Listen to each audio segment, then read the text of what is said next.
What's going on, everybody?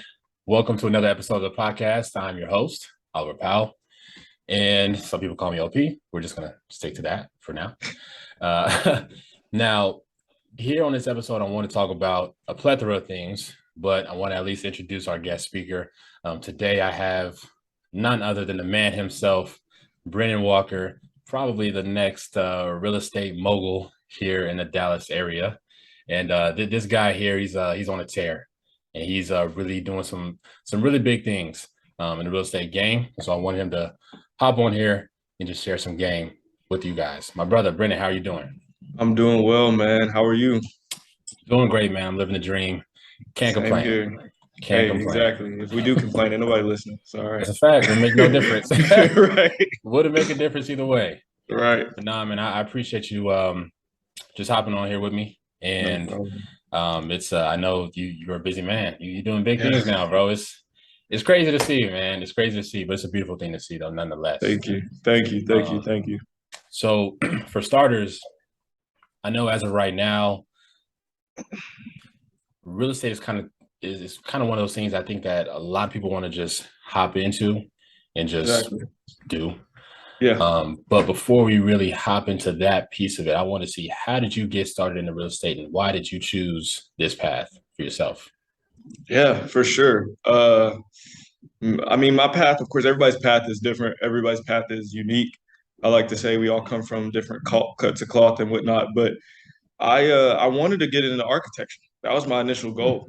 Okay. Um, I knew that I wasn't going to be a D1 athlete playing sports. So I was like, let me go ahead and pivot a little bit. You got to do that in life Yeah. sometimes. So I was like, let me find out what I like to do. Mhm. And I started finding myself fascinated with different infrastructure and buildings and skyscrapers and lofts and all sorts of, architecture. So Right. I uh, I said, you know what, I'm gonna go to school be an architect. Started it, had to build my first 3D model and said, no, this is not it. This is not the wave. This is not what I want to do. Hmm. So once again, I had to pivot and went and I was like, you know what? I want to create something that I could be proud of, something that I could look back on and say I've helped hundreds of thousands, if not millions of people. And I was like, how do I do that? I said, I'm going to get my business degree. I'll start a business. Hmm. That's fine. And then once I got my degree, I said, you know what? I'm going to go get my real estate license because I see a lot of people who don't know where to necessarily start in the process of land acquisition, home ownership, whatever that may be. And it's something that really resonated with me, where I felt like a lot of agents were in it for the check, they were in it for the money. Yeah. And a lot of people also don't see how hard we work. Of course, they think we just kind of selling sunset kind of ruins the name. They think we Yeah. drive Ferraris, pull up, Right. get paid, and leave. But Right. There's a but lot it's more to deeper than it. that, right? Mhm. So I took my courses, graduated college, and said, you know what, I'm gonna go ahead and start this thing. And I've been lucky enough to land with a phenomenal brokerage, a phenomenal company. I mean, we just got voted the best place to work in DFW, top Okay. 100. We were number one for the All third year in right. a row. We've All gone from right. small size, mid size to now large size. All So right. yeah, that Nice. that helped me hit the ground running. So I did that, got my license, and now I'm here, man. I'm living, I'm working. Yeah. I'm thankful every day for it. I'm thankful. Yeah, man, that's amazing, man. Thank you for sharing that. For So sure. I didn't know that you started off, I guess, in architecture. I didn't know that's kind of Yeah. where your initial path was heading down. I didn't know Right. that. So that's good to know there. So for you, are you for you as an agent, are you just only doing, let's say, like representing the buyer, or is it representing the seller, or are you helping somebody invest? Like how does it look like for you in your world? I feel like for me, I'm a big sports guy. I've always been. Hmm. I mirror my work and my business after the greats who've played sports. When I think of Jordan, when I think of LeBron, when I think of Kobe, when I think of Tom Brady, I look at these guys and I'm like, okay, they don't do, I mean, some of them, don't get me wrong, they do one thing very well, Right. but their games are very well rounded. So I Hmm. take that to my business. So I don't care. I don't care if you need to buy a house, sell a house, buy land, invest. Hmm. Um, Right now, we're working on a really big investment property acquisition in Dallas that's going to probably go through here within the next few weeks. It doesn't matter. I don't care Mhm. because I know that down the line, I'm going to need that knowledge. So Mhm. I've made it a point to myself to get my foot in the door and get on every side of the transaction through and through. So I know when that time comes, I'm ready. So I don't mind anything. I'll Yeah. honestly, if you need an apartment, I'll help you out. I do apartment locate. It does not matter. I do not discriminate. I'm all here. Yeah. I'm all for it. No, that's good. That's good there, man. And it really it's I would say in anything in terms of having success, I believe that success leaves clues. Doesn't matter if it's business or if it's sports or being a chef. It doesn't really matter Right. what path you end up taking, but I believe that success does leave clues at the end of the day. And honestly, if we have the eye for it, if we're paying attention, we can pick up on it and really implement it into our everyday lives. And it's nice to see what you're doing the Absolutely. same. Like it doesn't matter if it's buy or sell, if it's rent, or if it's invest. It doesn't really matter what it is. I'm gonna get my hands on it, and I'm gonna just take the opportunity and seize the moment, make the most of it. Right. And I feel like that's a thing that we should all emphasize. Like I said, and like you said, in the day to day, I mean, no matter what it is that you choose to do, what it is that you do in life, it does not matter. If you can attack it with the mindset of when my door is cracked open, I'm going to kick it down and make sure I get in, Hmm. you will see mountains move. Yeah. And that's kind of on the pace I've been. And don't get me wrong, there still are those days where everything feels like it's falling apart, everything hits the Mhm. fan.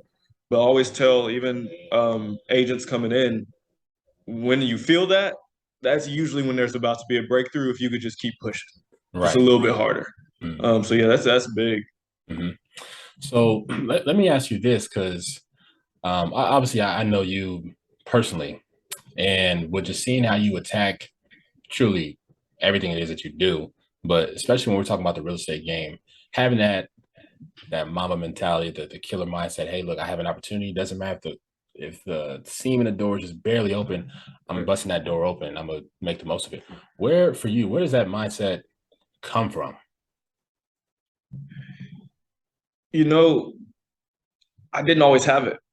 Mm, I think that's, and I think that that really one day I sat down and said, "What am I doing? mm, What is my purpose in life? Where's my journey? And what am I not doing?" And what I wasn't doing was having that killer instinct. I mean, I felt fortunate enough to in high school play sports, and some of the guys I played with, the Joel Murrays of the world, the JJ Murrays, the Mikes, mm. y'all had that killer instinct. It was there sports wise. We all know Joel had Yeah, it. yeah, that's a Everybody knows fact. Joel had it, but I didn't have that. It just wasn't me. I couldn't do it. And then as I transitioned out of sports, I realized one of the books I read, The Greatest You, is the name of the book. My mom had Yes. gifted it to me. I think it was for either a birthday or Christmas. I can't remember. Mhm, Um, and one of the pages in there was, it basically said, if you're not ready to be real with yourself, don't waste your time reading the book. mm, Just literally sit this book down. yeah. Um, and I sat there, read through it, and said, you know what? I need that. I need that killer instinct. I need to be able to go after my goals ruthlessly, but also very calculated. Mhm, And I said, maybe if I do kind of start to develop that instinct a little bit, that feeling, that drive, that routine, mhm. it'll start to pay off. And then eventually it does. It does. Yeah. No, I'm right there with you. I think so. There's a book that I've read. I think I may have mentioned it to you, but Atomic Habits. Atomic habits. One of Yeah. the if you haven't read it, that book right there is amazing. I don't care if you listen to it, if you read it, highly recommend it. But long story short, to kind of briefly summarize that book, um, just talks about the evolution of just us as people, everyday people, in terms of making that change from where we are to where it is that we would like to be. It doesn't happen overnight, and it's not just one big grand effort. It's small Right. things, right? And that small thing can simply just be making a decision, right? I think we're all essentially one decision away from, changing our lives for the better or for the Right. worse. So obviously, we want to make decisions that are, good decisions that are for the better for our lives. Um, but simply just making that decision. Hey, look, I need to be real with myself. I need to have a real conversation. And am I doing the things that it is that I need to be doing, to get to where it is I need to be. If I am, maybe I need to change some things to ultimately get there. If I'm not, well, I need to decide to buckle down and be serious about this, right? So, no, I think you're spot on. I think you're spot on. So, Yeah. for you, so you've only been with one with one brokerage, correct? You haven't experienced. Okay, One and only. That one is and it. only. Okay, okay, no, that's good. That's Is good the because brokerage. yeah, and so that's a good thing to hear, and because I know there's a lot of realtors they kind of hop from brokers to brokers for Yeah. their own reasons, which is completely Right. fine. Yeah. But for you, what I guess what was that thing or multiple things that allowed you to say, okay, hey, look, this is the brokerage I need to be a part of. They're a good Mhm. fit for me. And yeah, if you just want to talk about that some more, that'd be great. Go ahead. Yeah. I always say when you're choosing your brokerages, and newer agents ask me this all the time. They're like, how's Monument? How's this brokerage? How's that brokerage? And I tell Hmm. them there's two ways you could go about it. Every brokerage, almost every brokerage, is going to say, we'll train you, we'll mentor you, we'll whatever. They'll label everything Yeah, under the sun to try to get you there. right. But it always, that doesn't mean it's the most structured, doesn't mean it's the most beneficial, doesn't mean Hmm. you're gonna feel like you fit in within the machine of the brokerage. Right.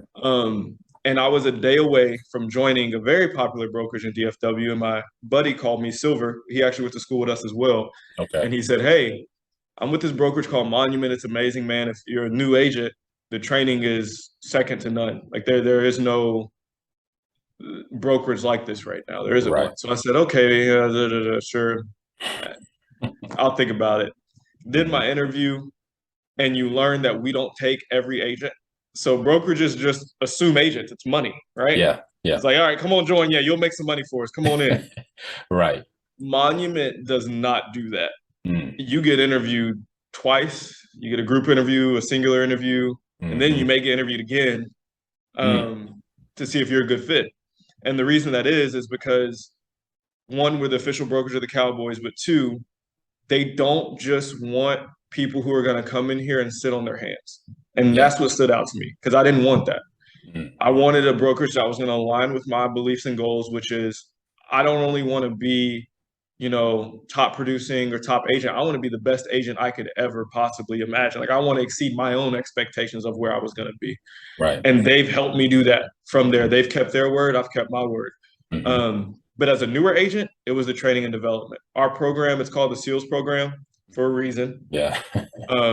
It is It's tough. taxing, right? But after about 4 weeks, you probably come out knowing more than some agents do their entire first 2-3 years, which is Wow. insane. Yeah. Um, there have been times where we call it out realtor in the other realtor, going in there, going in the contract, putting stuff in, and you get to closing and they say, what? And you're like, yeah, it's in there. Yeah. And Yeah. and that comes from our training. Hmm. But it was that. It was the culture, the mindset, the people. Our top producers, we have people clearing 6, 7, 8, 9, 10 million a month, and they're right back in here with me, helping me Yeah. on a small deal, big deal, teaching. So it wasn't. I never feel alone. I Yeah. never feel alone. I never feel like there's anything that I can't handle. I know it's a double negative, but it's just I have too many supportive people in this brokerage, and you see that Hmm. from day one, and that pulled me in. And No, the that's training got me too, of course, but yeah. definitely that culture. No, that's good. That's good right there. Yeah. There's there's something I was talking to on the last podcast episode with Joel, just talking about the importance of mentorship and Right. how, you know, how people can kind of go with this title of, oh, I'm a self-made millionaire, billionaire, self-made, Yeah. whatever. Yeah. And for me, I like to call people on their bluff on that. I think it's Right. BS if I'm just being Nobody honest. gets to the top alone. Nobody. Um, Nobody. so for you, in terms of to where it is that you're at now, um, if you can talk about one, the importance of mentorship, and two, who are some of your mentors that you kind of tune into today now that are helping you, that are just really just helping you in your everyday life, and obviously just in your success as an agent. Absolutely. My biggest one, Mel Bustos. That was my first interaction when I joined Monument. My first Hmm. interaction, she was an agent. She I don't want to get too much into her story, but bottom line is she moved here with her kids in a suitcase and Oh made man. a life for herself. Wow. Um, did something out of the ordinary in the real estate industry, set her apart, and she cares for us like we're her children. Like it's Mm. just like that. That's how it is. We're her babies going through this program. When she'll tell you like it is, straight up, and she'll Yeah. also let you know, hey, it's gonna be all right when everything's hitting the fan. Hmm. Um, from there, my first subsequent interaction with the agent at this brokerage was Ashley Smith. My first open house was like $2 million. So as a new agent, Yeah. I'm like, oh my Now God, you're a realtor. where to get? I was like, I'm in it. I'm in the thick of it. Yeah. But I think it was me and a few other my classmates, two other ones, and I think we came away with some $1 million buyers from that. And she Hmm. didn't have to give that to us. She knew we were brand new agents, but Hmm. she knew we had just gotten out of the sales program. She trusted us. She knew what this program produces, and she is still there when I need something. Amazing. And the reason I say that is because off of her open house and her mentorship and those opportunities she gave me, we walked away with $1 million clients It's a beautiful just thing. off that open house. Yeah. With Mel, my first deal, I tell people real estate is not all glamorous. My first deal, I drove to Maybank in Gun Barrel City, Texas. Didn't know that even existed. Yeah. Yeah. Drove Who there eight does? times. Drove there 8 times for a $250,000 house that Hmm. we ended up backing out on. Wow. So people never see how much money you lose in real estate, Hmm. how hard you work, and how things can still fall apart, and it's not your fault. Right. But Mel was there to remind me this is what you signed up for, and keep pushing. Hmm. So that was my beginning pod, and even now they're still somewhat involved in my mentorship. Um, but now, man, I have so many in this industry, in this brokerage, agents that I go to. I can name probably 20 off the top of my head right now Yeah. that if I needed a question, pick a phone call. If I needed to get a little uplift, call Hmm. them. But I feel like you are who you surround yourself with. I feel like that saying's true. So, I mean, our Yeah. agents aren't cocky. They aren't going to showboat. I mean, we're going to market and do all that stuff. But Of if course. all my mentors I go to, they're available. Yeah. They're available. And that to me is the biggest thing. But it's an amazing site. And outside of real estate now, I have a few guys that mentor me. I actually, it goes to networking. You never know who you're going to run into. Hmm. Um, I'm a big car guy. A lot of people know that. I love Hmm. cars. I can't help it. It's just Yeah. it's my thing, man. I love them. Hmm. And I was walking out the office and a McLaren 720S drove by me real quick, zoom, came Yeah. back. And you know me, I fanboyed. I was like, man, that's a nice McLaren. So what do you do for a living if you don't mind me asking? I always ask that like the little dude on TikTok because I'm Of like, man, course. I might be Yeah. in the wrong industry. I don't know yet. Right. Try to figure it out. Maybe I have to diversify a little bit. Right. But he looked at me dead in my face and just pointed to the Omni. Mm. He said, I built that.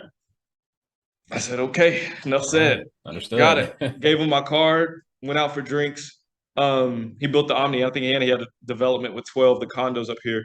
Hmm. Ever since then, I mean, I've been on that man's wing. He's given me business. He's given me guidance. Um, and not only to see things from a real estate perspective, but a business perspective, a perspective of a man who's Hmm. trying to become successful, but do it the right way, Yeah. where you're not stepping on people. You're Yeah. you're trying to bring everyone with you. And the truth is, not everyone's going to make it. Not everyone's going to align, which is fine. Hmm. But the ones that do, they won't regret it. Yeah. So yeah, I have mentors everywhere now, man. My phone is full of people. I'm like, hey, if I need something, I know who to call. Yeah. Yeah. No, that's good. Yeah, That's good there. And like I said, I don't think anybody is self-made. It right, takes a village, right? right. And whenever you have mentorship, it helps shorten the learning curve, and it ultimately just accelerates your success because you can go to somebody who Feels did like a that. cheat code. Yeah, essentially, Feels a right? little bit like a cheat code. It's not cheating, but Hmm. it's like, man, I just got the answer I needed that I would have otherwise searched High and low forever for it. for. Yeah, Yeah, you can kind of just take away the trial and error of a lot of right, stuff once you have somebody who did the exact same thing and right. just get the answer from that person. So yeah, no, And you know what that's else good. too? I'll add to that is you just have to be careful as well, because I've gotten a lot of negativity over the years. I mean, Mhm. it hurts. It really hurts sometimes when you see your idols, the people you think you look up to, the people you think are like the go-tos, which I haven't had this happen much, but you might look up to someone and they tell you what you're doing is not going to work. Mhm. You're not cut out for it. Yeah. And sometimes you have to remind yourself that could be stemming from a place of competition. That could be stemming from a place of selfishness. Um, anything. I mean, it probably has nothing to do with the person individually, but Right. I think it's also important that you do set boundaries and understand that when it's time to bet, always bet on yourself. Mhm. Always, always, always. Because Double that's going down. to happen. Yeah. That's going to happen. Yeah. Always bet on yourself and then double down Right. every single time. Right. Right. Every single time. So let me ask you this. I want to make sure that I get my order right here. So yeah, I'm gonna go ahead and ask you this question first. I have a feeling what question it is. Go ahead. Go ahead. Go ahead. we're not gonna get to that. No, no, no. Go ahead. Go ahead. I have a feeling I know what So it is. so there's a for a lot of people that are on the fence about getting into real estate as an agent. It doesn't Mhm. matter if you represent a buyer or a seller. And even me Right. myself, I'm seeing a lot more people that I went to high school with kind of popping up as like new agents. Hmm. For you, you're in the space of, I guess it'd be fair to say, in a more luxury space, selling luxury homes, right? Fair, give or take. Now, what are some of, I want to start off with this. What are some of the myths uh, of being a real estate agent? Because you kind of alluded to it earlier, saying that okay, everybody thinks that being a real estate agent is you have a lot of flashy videos, a lot of flashy pictures, and it look good, and then you just collect your check at a couple of weeks down the line, and now Yeah. you just made $1 million, right? I'm What's saying, I'm always gonna be broke. I hope y'all know that. Don't ever call me. yeah. I'm always broke. Yeah, Y'all think so those videos for free? yeah, so what's some of the things that I guess that goes behind the scenes in terms of being a real estate agent? Yeah. You don't know where your next check's coming. Mm, That's what you sign up for. yeah. Uh, the biggest thing for me was, which I don't think people tell us new agents, save your money. Don't get into real Hmm. estate with no money in your bank account. Do not Hmm. do it. I Hmm. tell people all the time, I hope and pray every new agent comes in, gets a $5 million sale, 10 million. That is amazing. I hope. Yeah. But the reality is it's not the case. My Hmm. first deal was 90 grand land, Mm, 30 grand land, $24,000 land, $300,000 house, $360,000 house, and then another $300,000 house. And hmm. I'm obviously now, and then you still will randomly get. I mean, now I have a $2.7 million listing, another few $1 million listings coming up here soon. Right. But that's not how I eat. That's not how Hmm. I keep food on my table. Hmm. I keep food on my table by helping the people who actually need the real help. Mm, So if you need to acquire land to build a home in the future, I got you. I will walk you through, hold your hand, be there with you step by step. But the reality is people tend to try to pivot and act like those people don't exist. And that really bothers me in this industry. That's a yeah. myth. I mean, people see the shows on Netflix, Bravo TV, and they're like, oh, I can just deal with luxury. You can, for sure. Absolutely. Yeah. There are agents who deal exclusively with luxury, but you got to remember, you're talking about the top 1%ers in the world. Right. So you're not going to sell. I mean, I hope you sell the house, but the chances of you selling that home within 7 to 14 days are very slim. Right. Um, so the biggest thing is for me is industry wise, like I said, I work every price point. I don't care if I'm gonna make $1. I don't care. To Yeah. me, it's worth helping that person. So industry wise, that's the thing. Just save your money. You're not gonna like I said, I hope, but the chances of someone getting in this industry and instantly becoming a six-figure earner are slim. And you want to set yourself up financially to be comfortable. Um, I know for me, I saved. I had reserves lined up, and they were dwindling towards the very end. And then I closed all my deals, and I was like, "Whew, I I can made it." breathe. Yeah, I made it. Yeah. I'm good, Mom. I don't have to starve no more. I'm good. So, Mhm. um, that's the biggest thing is just set yourself up financially, and know that if you're getting in this industry to serve and to help people, you're fine. If you're in it for the check, it'll hurt. You'll Right. probably struggle. Yeah. So you said it's a good thing for people to have money saved up, which I'm right there with you. It doesn't matter if Yeah, you're self-employed or running your own right, business, and it's a fine line between the two. But having money set aside is the biggest thing because you never really know if an emergency comes around, one. right, And two, in some cases, obviously as a real estate agent, you don't know when that next commission check's gonna come in. right. So I know everybody's financial circumstances are different, but for you, let's say if you're just a single person, it's just you by yourself, you ain't got no kids, no one else that's really just depending on you like that. It's just you by yourself. What number would you say is like a fair number to have set aside, saved before you just jump into the real estate world? If you come to Monument, I say 3, 4 grand. And the reason Okay. I say that is because we get clients. I'm fortunate to be part of a brokerage that owns, I think we own all of the Zillow and Realtor.com leads in Texas. So if Okay. you click that you like a house on Zillow, it's probably gonna call me Yeah. and I'm gonna show up. Yeah. Um, but the biggest thing is I'd say 3 to 4 thousand. If you're not joining a brokerage that provides you with good leads, I'd say closer to 5. Hmm. And only reason I say that is because I eat fast food all the time. I barely cook. You're a real estate agent. You're gonna be driving from Everywhere. Lord knows where. Yeah. Yeah, like I said, Gun Barrel City in Maybank, Texas. Hmm. I mean that's gas, and I got in the industry in March, so gas was high. I saw a 6 one day and almost had a heart attack. Didn't know what Yeah. state I was in. So Yeah. I definitely say about 4 to 5 if you could make it happen. Okay. That's it. And if you're good with your money and you budget yourself and you cook and you less than that, you should be fine. Hmm. But I think it's all circumstantial. Yeah. Yeah. Yeah. Okay, cool. So appreciate you sharing that with us, man. I think it is very important that for realtors or honestly any and everybody that wants to go into business for themselves and really bet on themselves, it's important that they gotta have some money saved up. The more the merrier. I mean, everybody's situation is going to be different, so you got to make that adjustment based Right. off your circumstances. But that's good to kind of have like a kind of a solid number to go off of, right? You said that number is maybe 3 to 5 thousand. If you're just a single person by yourself, not no one's really, counting on you for much, right? So I think that's huge. So talk about what's the process? Because I know right now you have a pretty big listing right here on the market right now, Shout out about to two. Nicole. Yeah, shout goes out to her. Thanks, Shout goes out to Nicole. her. About 2.6, 2.7, somewhere around that range.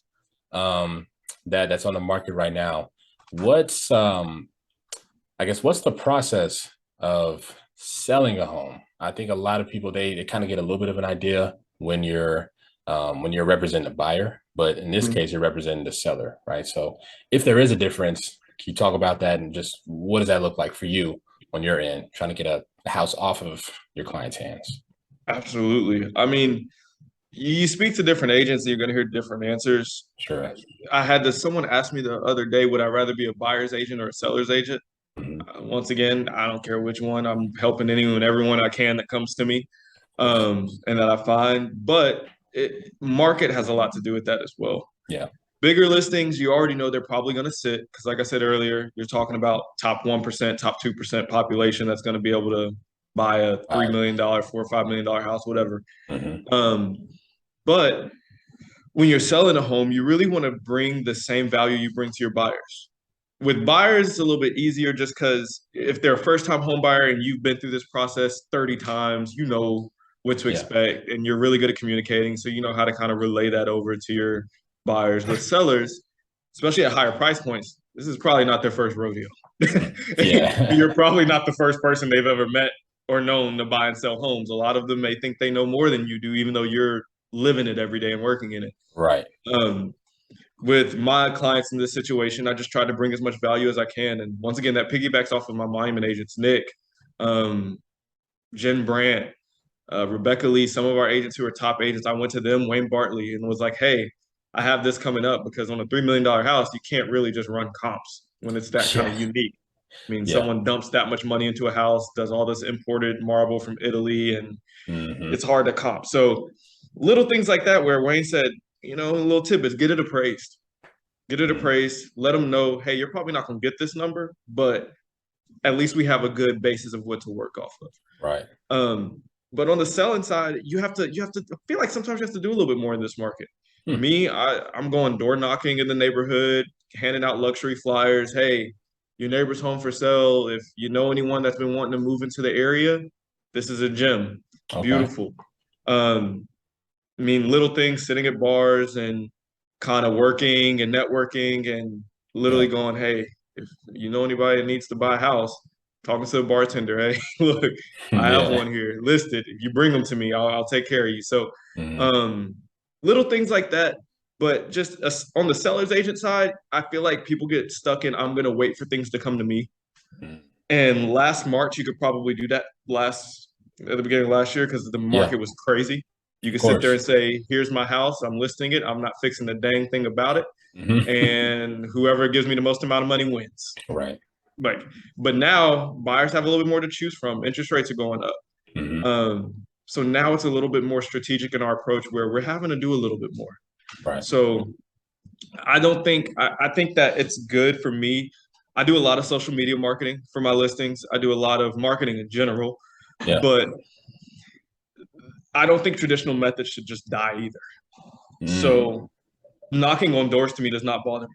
Knock on your door, stand up behind the threshold or away from the threshold and just introduce myself. I'm not trying to solicit. I'm just letting you know what's going on in your neighborhood. Yeah. And you never know who you're going to run into there. I mean, we went door knocking, and that's how I got one more of my listings was door knocking in the neighborhood. Yeah. They just weren't happy with how their process was going. And like I said, here at Monument, we prepare a plethora of things. We have the best marketing team, I think, in the country. We're the official brokerage of the Dallas Cowboys. Like Yeah. that alone, people are like, what? And it's like, yeah. Right. So yeah, just marketing it and going that extra step to try to get it sold and giving your sellers that data if it's not selling. Like, Hmm. hey, look, average days on market right now in this area is 67, and you're at $3 million. So you can go ahead and add another 20, 30 days on that possibly. Right. So little things like that. Hmm. Okay.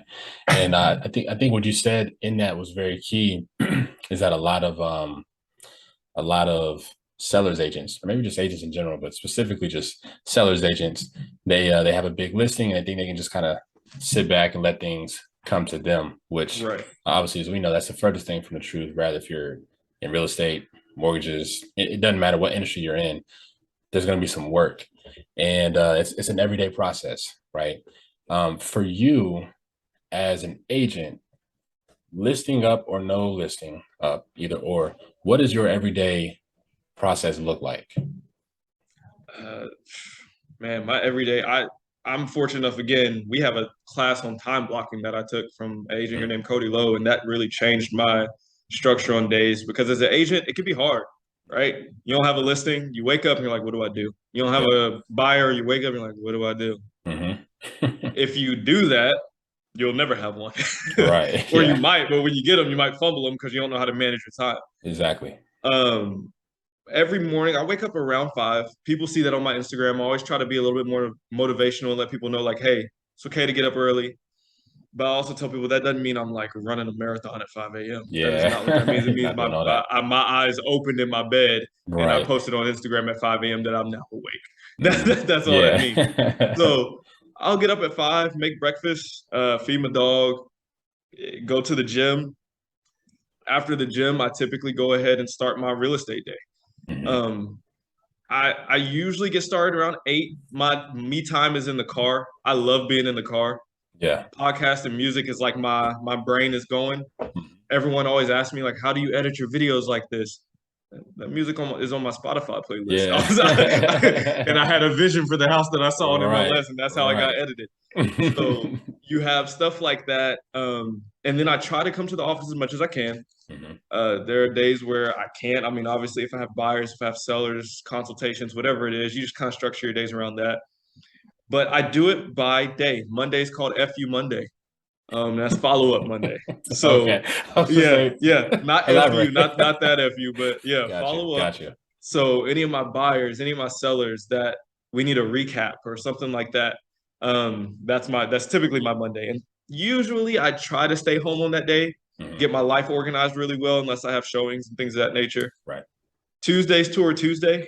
I'll pop in the office for a little bit, get some work done. Same thing from 5 a.m. waking up. And then I'll usually go out and get all my video content for the week, whether it's my listing, another listing. And you get to the point where you build these really good relationships with these agents. Yeah. And now that some of them have started to reach out to me and they're like, hey, you want to come film my listing? I'm like, sure, Sure. why not? I was going to ask anyway. Yeah. But, and then, Wednesdays we're usually touring, Thursdays we're usually touring. Fridays, you're usually touring. Saturdays, you're usually at an open house. Sunday, you're usually at an open house. So that's usually how I structure my days, but it's all time blocked where I still have time for myself. Right. And I think I struggle with that the most in the beginning of real estate because this is such a go get it driven industry where it's like you sometimes get lost in the shuffle and you start to break down. It starts to get to you. It started to get to me. I'm not gonna lie. Like I was having days where I'm like, I'm defeated. I don't want to leave. Like I don't want to leave the house. I don't want to do anything right now. And that's when I learned it's okay to take a day. It's okay to work from home maybe for a day or take a few hours out of the day to yourself to kind of shut it off, shut social media off, and just do what makes you happy. So, yeah, I'm fortunate. Real estate makes me happy too. So I kind of get a little bit of both, but definitely shutting it off. So for you, what was well, first I appreciate you sharing that, man. Because I think it's important that people know it's a lot more than what they see. It's a lot more than what meets the eye, right? Yeah. For you, in your process, you said you've been with that brokerage for 7 months, right? 7 months. Yeah. I know everyone's answer is going to be different, but you said your first sale was land. Yeah, it was like $30,000. $30,000 worth of land. How soon did it take for that to happen? It's funny you asked that because that is a running story in the office. Oh yeah. And I'm the example for it. I'm happy I was the example for it. I'm happy I went through it, but it wasn't fun at the time. I look back on it now and I'm like, okay, yeah, I needed that. But 3 months, 3 months with nothing. Wow. I got in the industry, man, and it was tough because once again we went through the training program with SEALs, and some of my classmates, like I said, they had listings, they had buyers, they had closings, client, they were booming, getting it done, yeah. Right. And the one thing I told myself was, if you get stuck comparing yourselves to other agents, it's gonna suck. Like no one's business is ever gonna be equivalent in this industry. It's self, right. That's the thing. So you look at some of the agents, like social media agents, right? Like you see, I'm not going to name the names, but you'll see some of them, they'll have 180, 190,000 followers. It's like they're closing every day, million. If you get stuck comparing, you're going to get down on yourself pretty quick. Because I did. Yeah. I did. And thankfully I had some mentors here and my SEALs classmates who were getting all that stuff done and all that business, they were right there with me. They were like, look, dude, keep doing what you're doing because it's not like you aren't working. I wasn't sitting on my hands. Right. I was showing homes. I was searching for buyers. I was marketing. I was making sure my CRMs were organized. I was doing all the things I'm supposed to do, just nothing was happening just yet. But that's what this industry is. There have been people that I have been working with for 4 months, 5 months.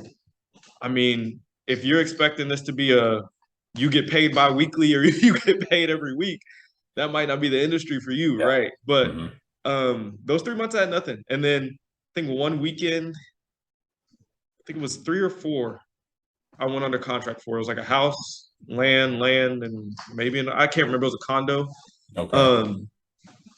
And ever since then, I kind of just kept building off of that. I don't wish that on anybody. If you're a first agent, you get 4 transactions. That's 4 option periods, 4 people, 4 personalities. If they're couples, it's 8. Yeah. It was a lot. I felt overwhelmed. But thankfully I had people to help me out. But yeah, it was 3 months. 3 months with nothing. Man, that's tough. Yeah. That's tough. I can see how you or really anybody can get discouraged in that 3-month process. Like after you get through all the trainings and like you may be feeling rowdy, you may be feeling up, you're feeling excited, and then now you're actually out there in the field, and then it's nothing. Nothing. You're like, oh, am I doing something wrong? Yeah. Like, I'm sitting here like, this is what y'all told me to do. This is what y'all showed me the way, and I'm doing it, but nothing's happening. Right. So I was like, I just need to. And Mel's like Obi-Wan Kenobi. She's like, stay patient, young, when you're good. calm down, you'll be all right. And Yeah. luckily I was. And But that's just also, I say it's important to have money saved up. mm-hmm. Yeah, and it's I think it's also very important just to stay with the process, Oh yeah, stay true to it, right? you have to trust the process. The process Mhm. is the biggest thing. Yeah, 100%. 100%. Now, last last few questions, so and then we'll wrap because I know you got a busy day ahead of you. So let me ask you this. What would you say, at least so far right now, what would you say is the hardest thing with being an agent? For me, it's I don't know. I I feel like some people are really made for the industry. Like if you're able to deal with people and understand everybody's different, you got to mesh with a bunch of different personalities. Everyone's needs and wants are different, Right. and you communicate. Hmm. And it's not like that. I'm not a Navy SEAL, right? Like I'm not having to get shot at. I'm not. Hmm. Hey, that's how I view it. But um, I feel like a lot of agents just struggle with where do I find my business and what now and what do I do Hmm. and that's hard finding ways to occupy your time because you have no boss. Right. It's you. You're the boss. You There's are no the one boss. telling you at your desk, "Hey, I need this report on my desk by 9 a.m. tomorrow." Nobody's doing that. Hmm. Um, so for me, in the beginning, that was a little hard for me. What do I do with my day? Because once again, 3 months and nobody. Yeah. But once you figure out how to drive that business and kind of how to occupy your time with productivity and things of that nature, you're usually fine. But I think that's the hardest thing for new agents, other than training and development, of course, which is why I Right. say we have the best program for that. But Yeah. um, yeah, that's pretty much it. Occupying that time. My man, my guy, my brother. I appreciate you for hopping on here, and you And shared a lot of stuff. Go ahead. real quick, Nick just wrote something on the board that makes sense. He said, "Don't be busy, be productive." Be productive. That's big That's right big. there. See you, man. Have a good one. That's big. Yeah, no, that's a big thing right there because I think anybody as a salesperson, self-employed business owner, we can kind of get caught up in the busy work, Right. but Right. you can be moving your body, doing this and doing that, but if it's not really productive, if it's not really getting you from point A to point B, whatever your destination, whatever that may look like for you, Right. um, obviously it's not productive. It's not really doing you anything. It's not doing you any good. It's just work, right? Just work, busy work. Yeah, busy work. You got to be And working towards something. You got to be creeping towards a goal, even if it's baby steps. But the last thing you want to do is do all this movement and look down and you in the same spot. yeah, It wasn't exactly. worth it. Wasn't worth it. Exactly. So before we wrap, I'll ask you this last question. If you could go back to your younger self, Young now, 15. chill, man. I'm Yeah, not no, no, 50. I know, yeah, right. You're still young now, but if you can go back, let's just say 5, 6 years ago, Mhm. and knowing what it is that you know now, um, and you could just tell yourself something. It can be anything. It can be about the career path, real estate. It could be just about becoming a man or how to overcome hard time, whatever. What is that one thing you would tell yourself? You were talking to yourself 5, 6 years ago. It's going to be fine. I think what happens with us, at least our generation, we see social media, right? Yeah. And I always joke with people because people had this question. They said, "Why don't relationships seem like they last?" I said, "We were never supposed to know that there are this many beautiful people on this planet." That's the first problem. That's the first problem, right? But the truth is, social media tells you you need it right now. Hmm. It tells you you're supposed to have your life together, everything done. You're supposed to look a certain way, dress a certain way, be a certain way, have a certain amount of money in your bank account at all times.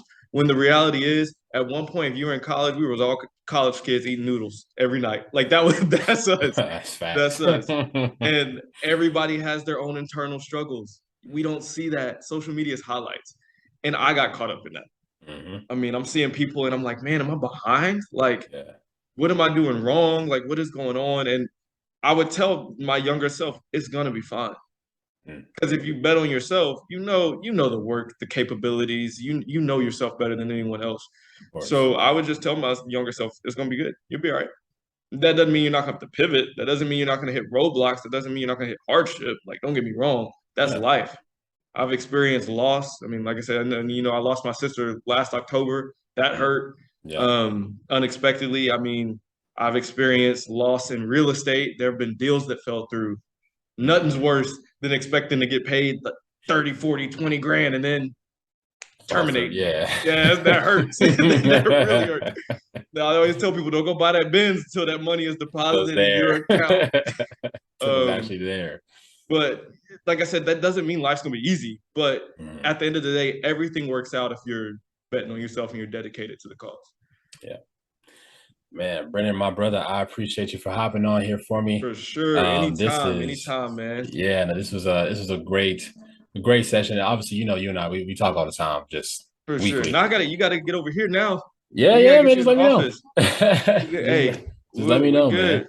But we'll One set up. Cowboys way. Come to the Star. Hey, man, If anybody we needs can a set something up. house, let me Get know. at them. Get at them. For sure. Man, For sure. any last final comments or things you want I to was about to say say, any to last the words? I was about to start looking behind me like, what do you have planned? no, any final things you want to leave with the party people, with the audience?